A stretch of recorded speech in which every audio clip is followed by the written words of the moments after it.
We are from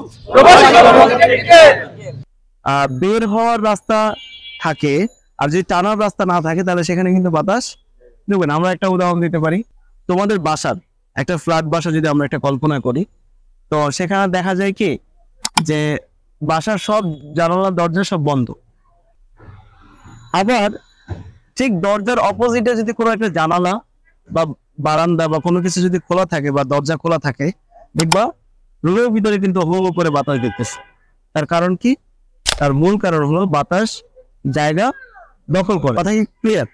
তাহলে বাতাস যদি জায়গা দখল করে থাকে, তাহলে সেই জায়গাটা তুমি যদি বাতাসটা কোনো একটা জায়গায় প্রবেশ করাতে চাও আর এটা যদি বের করতে চাও, তাহলে অবশ্যই বের করার রাস্তা না থাকলে বাতাস কিন্তু প্রবেশ করবে না।